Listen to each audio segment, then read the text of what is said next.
Welcome back to module number 2 titled Special Semiconductor Devices for the subject Electronic Devices abbreviated ED with the subject code ECC 302. Once again, welcome back to the entire class of SE Electronics and Computer Science semester 3. As per the syllabus, today we covered the topic of photodiodes contained under unit number 2.2 for module number 2. So, as we continue further with module number 2, unit number 2.2 titled the photodiode. Before this, let us take a brief review about what exactly is light and let us discuss briefly about the nature of light. Modern physics, through a series of experiments contributed by Albert Einstein, Max Planck, Thomas Young, Niels Bohr, and various other eminent scientists, have established the wave particle duality for the nature of light, meaning light behaves both as a wave and light also behaves as a particle.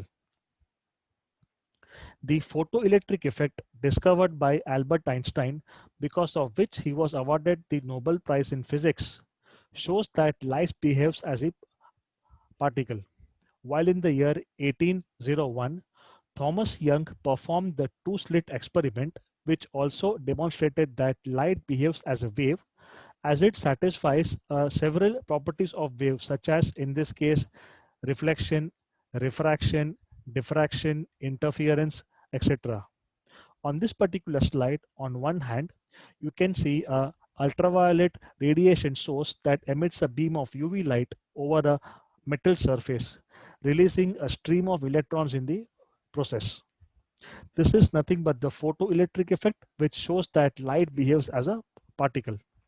On the other hand, you see the diagram which you have already studied way back in school as well as college level physics, which actually shows Thomas Young's two-slit experiment, which again shows that light behaves as a wave.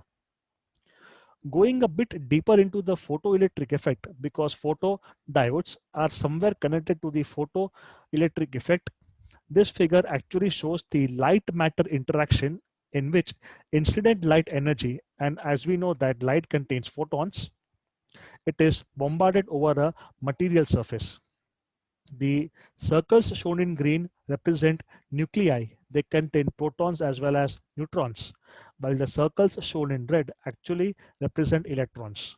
When the incident light energy is sufficiently high enough, even more than the material surface band gap, the light matter interaction causes electrons to be emitted from the material surface.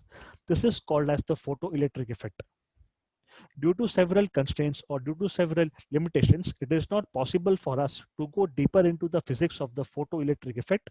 So this can be simply shown by the following example. What we see is a sheet of potassium material which requires an energy of 2.0 electron volts needed to eject electrons. In the first case, the light beam has a wavelength of 700 nanometers with an energy of 1.77 electron volts. This is highly insufficient to eject electrons. The second beam shows a wavelength of 550 nanometers, but with an energy of 2.25 electron volts. Although this is more than the 2 electron volts needed to eject the electrons, the remaining energy is actually imparted to the velocity of the electron. So from this particular example shown, the maximum velocity of the electron ejected from the surface is 2.96 into 10 raised to 5 meters per second. Correspondingly, a third beam of light having a still lesser wavelength at 400 nanometers but with a far greater energy at 3.1 electron volts also emits electron, but here the velocity is far greater, which is 6.22 into 10 raised to 5 meters per second. This is nothing but the photoelectric effect. This is something that we've all been learning since school and college days. Given an atom, given the nucleus, and given the electrons orbiting around it, the incident electron which hits an orbiting electron ejects two electrons proportional to the velocity as well as the angle. Once these electrons are actually dislodged from the orbit, it leaves behind an empty hole in the shell. Now, The outer shell electron drops down to the lower shell, and while doing so, it actually loses energy in the form of characteristic radiations. So once the electron is lost, it leaves behind an empty hole in the outer shell, thereby becoming an ion in the process. The energy contained by a photon is given by the classical expression E is equal to h into F, where E is the energy expressed in terms of electron volts, h is the Planck's constant given by 6.623 into 10 to minus 34 joules per second, and F is the frequency in hertz. The wavelength lambda is given by c upon f, or c divided by f, where c is simply the velocity or the speed of light in vacuum given by 3 into 10 raised to 8 meters per second, and lambda is nothing but the wavelength of the photon energy given in terms of meters. We go back to the earliest module, that is module number 1, titled PN junction diode and its applications, during which we had studied classification of materials based on the forbidden energy band gap. Well, they were of three main types: conductors, insulators, as well as semiconductors. We also saw a couple of statements which was asked to be either true or false. The first statement was the forbidden energy band gap plays a major role in determining the electrical conductivity of the materials, while the second statement was smaller the forbidden energy band gap, the more electrically conductive that particular material is. Well, both the statements are perfectly right, because this concept can be illustrated by showing the energy band diagram of conductors. What you see is a typical energy band diagram of conductors such as copper, iron, aluminum, etc. You have the valence band, which is almost empty. You have the conduction band, which is almost full.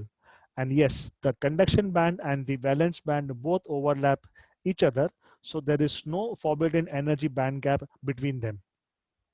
This makes conductors are materials that easily allow the passage or the flow of electric current through them, because the energy band gap is virtually zero, since the valence and the conduction band both overlap.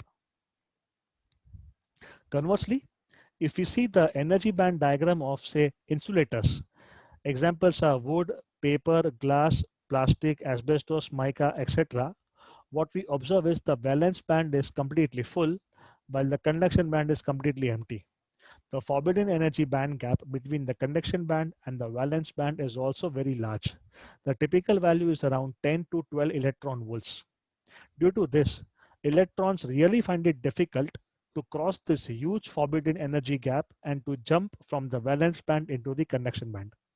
Thus, insulators are those materials which do not allow the flow or the passage of electric current through them as easily as conductors. Now, between them, we have something called as semiconductors. They also have a valence band and they also have a conduction band, but here the valence band is almost full while the conduction band is almost empty. However, the forbidden energy band gap between the conduction band and the valence band is extremely small, typically of the order of 1.1 to 1.2 electron volts. Now, this small energy band gap is sufficiently small to even allow electrons in the valence band to cross over or to jump over into the conduction band at ordinary room temperatures due to external excitation. Thus, semiconductors are those materials whose electrical conductivity lies exactly in between conductors as well as insulators. Now, let us look at the concept of optical generation of electron hole pairs in any semiconductor device. The excitation can be either due to light, that is optical, due to heat, that is thermal, or due to a battery voltage, that is electrical. The PN junction diode had electrical excitation in which the diode was either forward biased or the diode was either reverse biased. What we see is, we see a typical semiconductor material in which we have a conduction band, we have a valence band, and we have a forbidden energy band gap given by Eg. We have electrons are lying in the valence band. Now, if the incident photon energy of the beam of light is extremely small, it is not sufficient to overcome the energy band gap. What we see is that the light will simply pass through it. It will have no effect at all because the energy is simply not sufficient to empower the electrons lying in the valence band and to make them cross the forbidden energy band gap. However, if the incident light contains photons which have an energy which is greater than or at least equal to the energy band gap, then this light is not only absorbed by the material, but however, it makes the electrons lying in the valence band jump over to the conduction band and in the process release external energy, which can either be in the form of light or either in the form of heat. Reason being that the energy which was obtained by the photons is now transferred to the electrons lying in the valence band. And once these electrons lying in the valence band cross over to the conduction band, the energy has to be transferred or the energy has to be converted from one form to the other as per the universal law of energy conservation. Now, depending upon the nature of the semiconductor material, this energy can be dissipated either in the form of light or either in the form of heat. However, what we see is that if an electron is in the excited state, the electron emits a photon. A photon is typically massless, but it has a definite amount of energy. Once this energy is simply liberated, meaning the energy of the electron is now transferred to the photon, the electron now returns back to its ground state. Thus, external optical energy in the form of light, which has photon energy greater than the energy band gap, now generates electron hole pairs because by this time all the electrons lying in the valence band have now jumped over to the conduction band. So we have holes lying in the valence band. One single photon contributes to one single electron hole pair. However, a small quantity of photons can contribute to millions and millions of free electron hole pairs. This is the principle of optical generation of electron hole pairs. So you have holes on one side and you have electrons on the other side. From the point of view of the syllabus, optoelectronic or optical devices broadly can be classified into the following three categories. The first is light emitters, the second is light detectors, and the third is optocouplers or opto isolators. Looking at category 1, light emitters, we have the light emitting diode, that is the LED, which we have in the syllabus, and we have the laser diode. For the part of light detectors, we have three main types.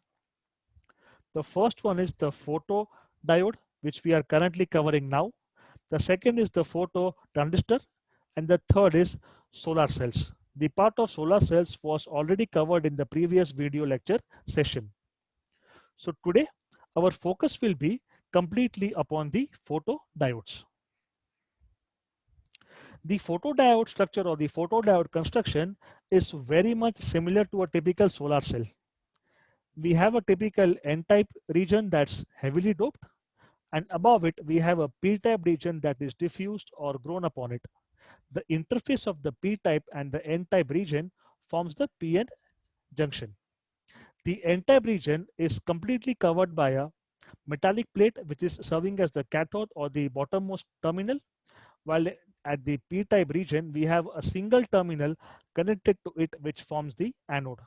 The whole surface is covered by silicon dioxide and it is also covered by silicon nitride coating. The construction as well as the surface area geometry is kept such that the device is able to receive maximum possible light in the form of the incident radiation. A glass cover is also placed on top with an anti-reflective coating which ensures that the incident or the falling light is not lost but is gathered and then focused at the PN junction. This is another alternate diagram for the photodiodes.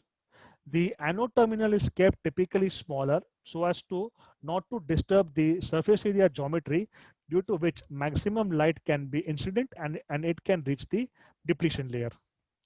Commercially available photodiodes look look like these. And we can have further different photodiodes which are again classified based on their size, shape as well as geometry, such as these. The scale is just shown as a typical reference. If we see the photodiode construction, we observe that the n-type semiconductor material is taken as the base, that is the substrate, and it is usually very heavily doped. The commonly used materials can be silicon or selenium or gallium arsenide or indium arsenide or cadmium sulfide. The p-type semiconductor material is diffused or grown over the n-type semiconductor material.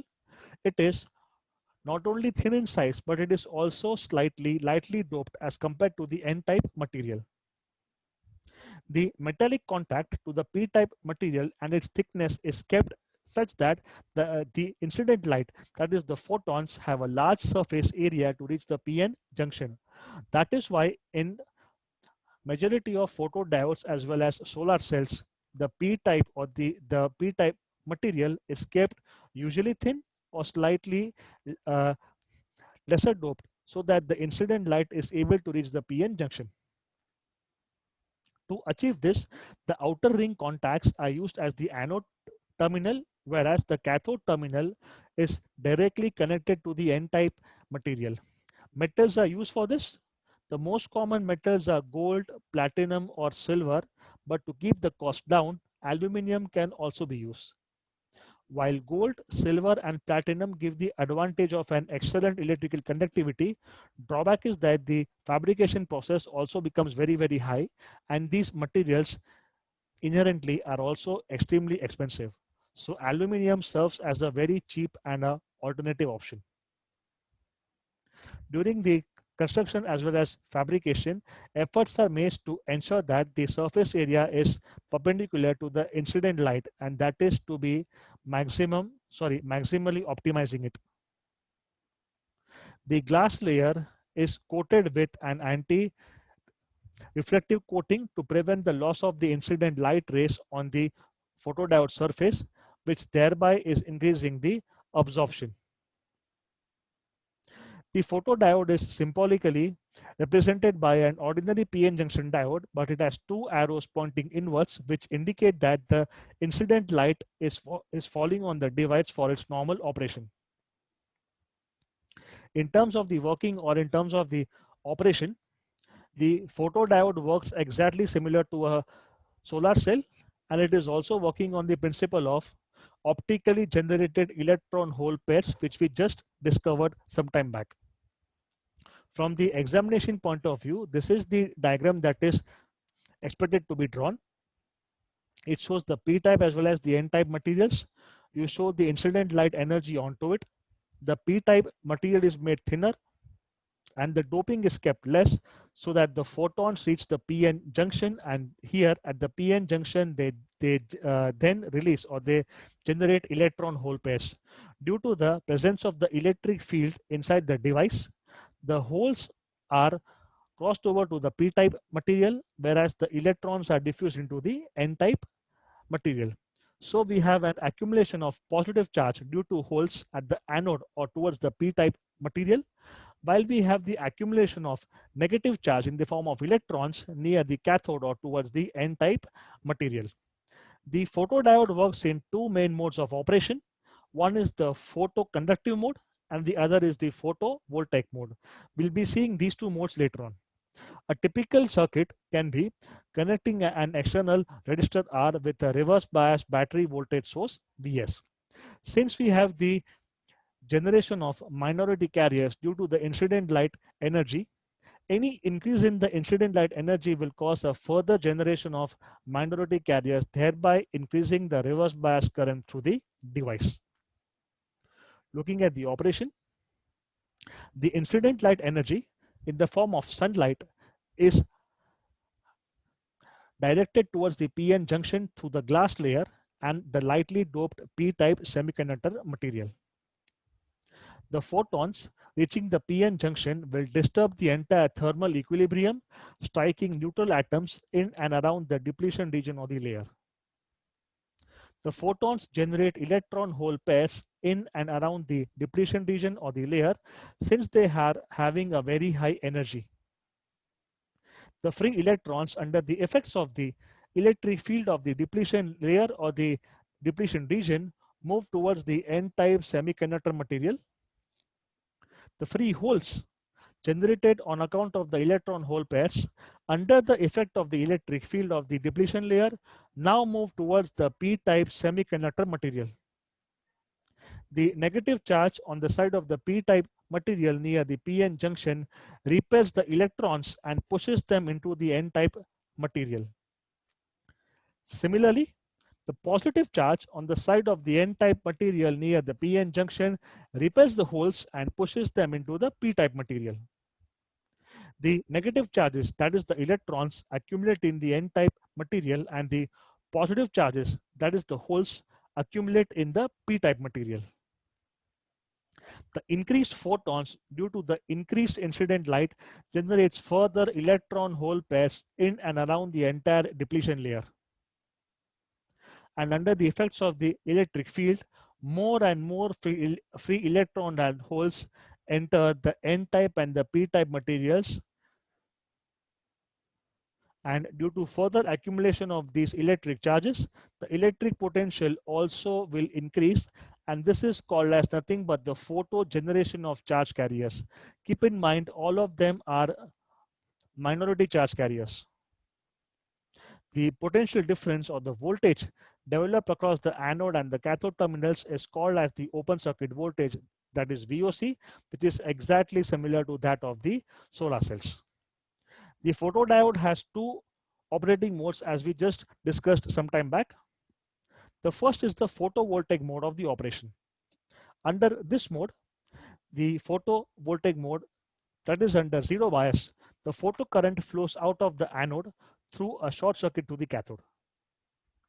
If the open circuit or with a load impedance present, the voltage builds up in direction which is forward biasing the photodiode. If there is a short circuit or the impedance is very low, the forward current will consume all or some of the photocurrent. This exploits the photovoltaic mode of the solar cells, where in fact traditional solar cells can actually be considered as photodiodes having a large surface area. And for optimum power, the photovoltaic cell will be operated at a voltage causing a small forward current than the photocurrent. The potential difference, that is the voltage developed across the anode and the cathode terminals, is called as an open circuit voltage or VOC, which is a typical characteristic for the photovoltaic mode of operation. Under this mode, the photodiode is exactly behaving like a typical solar cell. The second operating mode is the photoconductive mode of operation. In this, or in the photoconductive mode of the operation, the photodiode is already connected in the reverse bias, in the sense that the cathode is at a positive and the anode is at a negative potential by attaching an external battery source. Due to the reverse bias applied, response time reduces, or in short, it improves, because the additional reverse bias will increase the width of the depletion region or the depletion layer. And as we have already seen in the topic of the unit Valter diode, this reverse bias causes a decrease in transition capacitance due to the increase in the depletion region width, which also increases the electric field intensity E. This increased electric field intensity will cause the electrons to be collected quickly in the reverse bias mode of operation. This reverse bias mode of operation although creates dark currents without much change in the photocurrent due to the presence of the minority carriers. Although it is the faster mode of operation than the photovoltaic mode, it tends to generate a lot of electric noise, mostly due to the dark current and due to avalanche effects also. The VI characteristics for the photodiode are once again similar to the solar cell, in which we have the voltage plotted on the x-axis and the reverse current plotted on the y-axis. As the reverse voltage increases, we see that the current also gradually increases because of the minority carriers present in the material. However, if the light intensity increases given by the unit of foot candles, example 1000 units, 2000 units, etc., we have a lot of optically generated electron hole pairs that cause a further current to flow in the device. So the current will also increase further. So these VI characteristics are exactly similar to the solar cells. And since they are in the reverse bias condition, these are always plotted in the third quadrant. Vs is nothing but the offset voltage to make the current flowing through it zero, because once the photodiode is operated in the forward bias operating mode, the current through it becomes zero because no minority current under this condition will be allowed to flow through it. Here, even with a large applied reverse voltage, the current can only increase if the light incident energy will increase further. Otherwise, the current will show a slight increase with the further increase in the applied reverse bias voltage, and this is only due to the flow of the minority carriers. Since minority carrier concentration is less, the current will not increase much, but it will jump to all these values once the incident light energy increases due to the availability of photons striking the PN junction. The reverse current, that is IR, is plotted against the reverse voltage VR for different incident light energy or light intensity levels. The electrons from the electron hole pairs cross the PN junction and enter into the N-type semiconductor material.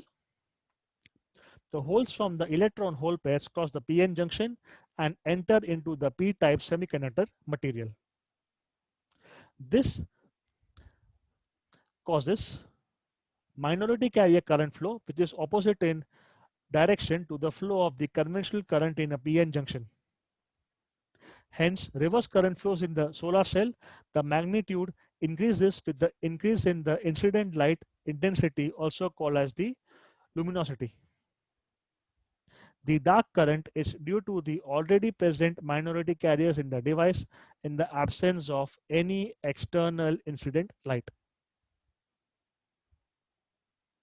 Looking at the applications, the primary application of a typical photodiode is in the use of light detection. Now, this can be detecting both visible as well as invisible light. It is used to measure the light intensity in several industrial applications.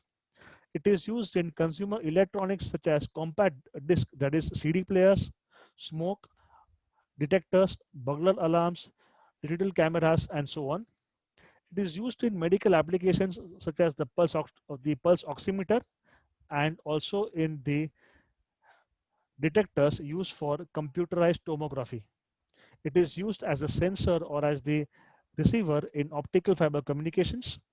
It is used in the receiver module for remote controls of commonly used equipments such as TV, audio video equipment, air conditioners, etc. And it is also used as a sensor for optical character recognition, that is OCR. These two are the most commonly used applications, which is taken from the book Robert Bolstad and Louis Naschelski. This application shows the practical photodiode used for burglar alarm for intruder detection.